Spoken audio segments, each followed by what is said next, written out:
বাংলা সাহিত্যে আরাকান রোশাং রাজসভার কাব্য এবং কবিরা যতটা চর্চিত, রাজসভা কিন্তু ততটা চর্চিত নয়। কিন্তু আরাকান রোশাং রাজসভার কাব্য কবিতা সম্পর্কে জানবার আগে এই রাজসভা সম্পর্কে স্পষ্ট ধারণা থাকা আবশ্যক বলেই মনে হয়। তাই আজ আমরা আলোচনা করব আরাকান রোশাং রাজসভা সম্পর্কে।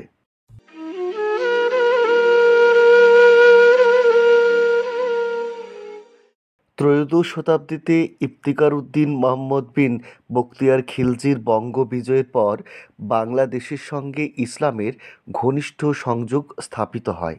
আরব থেকে আগত মুসলমান বণিকেরা তার অনেক আগে থেকে চট্টগ্রাম এবং তার কাছাকাছি এলাকায় বাস করছিলেন। দীর্ঘদিন আরাকান রাজের অধীনে শাসিত হতে থাকে চট্টগ্রাম। হোসেন শাহের আমলে হোসেন শাহের বংশের দ্বারা চট্টগ্রাম আরাকান বিজিত হয়। ফলে মুসলমান সমাজ সংস্কৃতির সঙ্গে চট্টগ্রাম আরাকানের নিবিড় যোগ স্থাপিত হয়েছিল। নিম্নবর্গের একটি বিভাগ হল বর্তমানের আরাকান। এই বিভাগের উত্তরে আরাকান জেলা। আরাকানের অধিবাসীদের ধর্ম বৌদ্ধ, জাতি মগ, ভাষা বর্মী। এই আরাকানের প্রাচীন নাম রোশাং বা রোশাঙ্গ। মধ্যযুগে আরাকানের রাজধানী ছিল মোহং বা রোয়াং। মোহংয়ের বিকৃত উচ্চারণ রোহাং বলা হতো, আর রোহাংকে লেখা হতো রোশাং।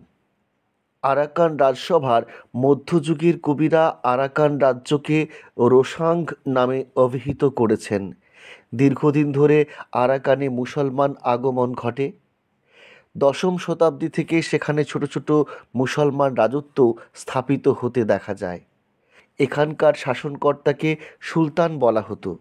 মেঘনা নদীর পূর্ববর্তী থেকে নাফ নদীর উত্তর তীর পর্যন্ত সমুদ্র উপকূল ছিল সুলতানের এলাকা।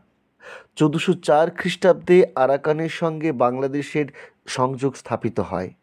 চতুর্দশ শতকে ইবন বতুতার বিবরণ থেকে জানা যায় আরবদের প্রভাব ওই অঞ্চলে ক্রমশ বেড়ে চলে।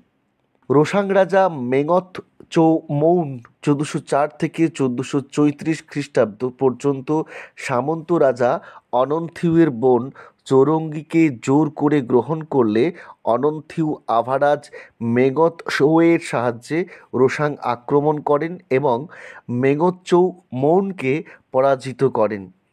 মেঙত চৌ মৌন গৌড়ে পালিয়ে গিয়ে ইলিয়াস শাহী বংশের সুলতান শামসুদ্দীনের কাছে আশ্রয় নেন এবং 1430 খ্রিস্টাব্দ পর্যন্ত 24 বছর সেখানে অতিবাহিত করেন।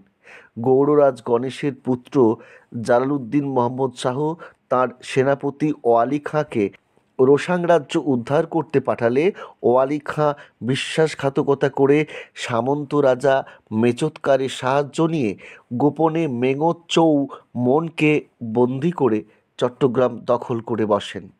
শেষ পর্যন্ত করদ রাজ্যে পরিণত হয়ে রোশাংরাজ তার হারানো রাজ্য পুনরুদ্ধার করেন। অনেক মুসলমান সেখানে এসে বসবাস করতে থাকেন। এইভাবে আরাকানে মুসলিম সংস্কৃতি দৃঢ়ভাবে প্রতিষ্ঠা লাভ করে। গৌড়ের মুসলমানি সুলতানদের প্রভাব সেখানে বেড়ে চলে। গৌড়ের অধীন মুক্ত হয়েও রোশাং রাজারা মুদ্রার একদিকে ফরাসি অক্ষরে ইসলামী কলেমা, বৌদ্ধ নামের সঙ্গে মুসলমানি নাম লিখতেন। মুসলমান জাতির প্রতি আরাকান রাজের বিদ্বেষ ছিল না, তাই রোশাং আরাকান চট্টগ্রামে ইসলামী সংস্কৃতি অবলীলায় প্রবেশ করতে পেরেছিল। বৌদ্ধ রাজা বচপিউ, মেংবেং মিনমিন, মেং ফলং, মেং রাজোদা গি, মেং খামং থিরিতু থাম্বা, নরব দিগ্গি প্রভৃতিরা প্রত্যেকে মুসলমানি নাম গ্রহণ করেছিলেন এবং তাদের আমাত্য পাত্র মিত্ররা সব মুসলমান ছিলেন।